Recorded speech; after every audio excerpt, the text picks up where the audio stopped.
আমি রবিউল হাসান। আজকে আপনাদের শোনাবো চারমিনার সম্পর্কে কিছু কথা ও দেখাবো চারমিনারের অন্দরমহল ও স্থাপত্য শিল্প।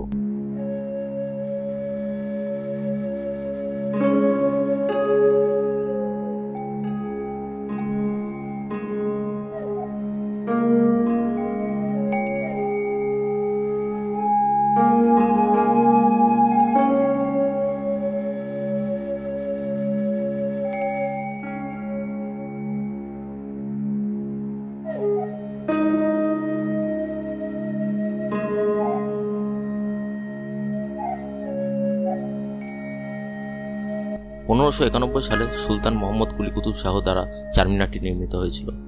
একজন ইরানি স্থপতি মীর মোমিন আস্ত্রাবাদী চারমিনারের নকশা করেছিলেন।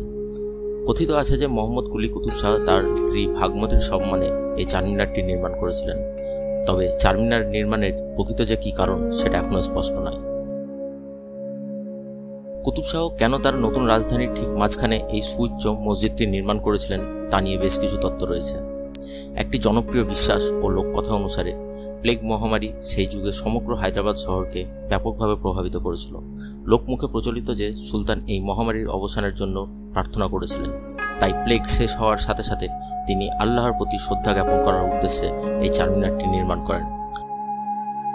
4টি স্তম্ভ ইসলামের প্রথম 4 খলিফাকে উৎসর্গ করা হয়েছে বলেও ধরা হয়।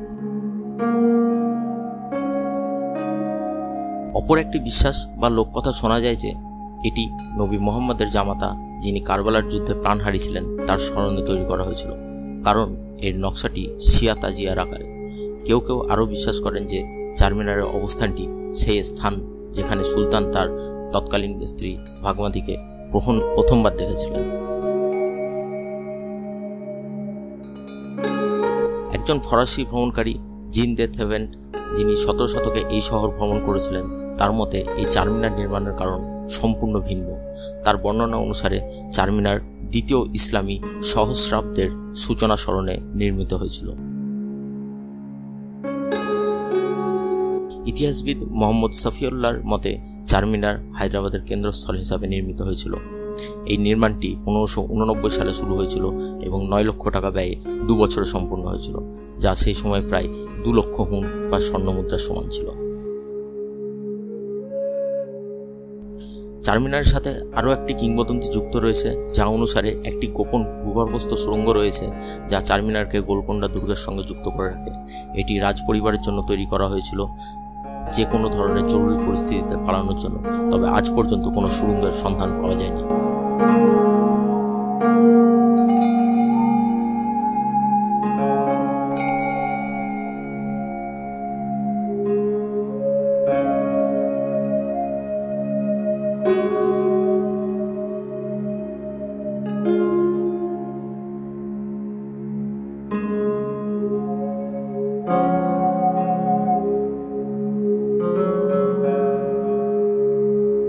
আজ চারমিনার শুধুমাত্র হায়দ্রাবাদের দর্শনীয় ঐতিহাসিক স্থানগুলোর মধ্যে একটি নয়, বরং সমগ্র দেশের অন্যতম স্বীকৃত স্মৃতিস্তম্ভ।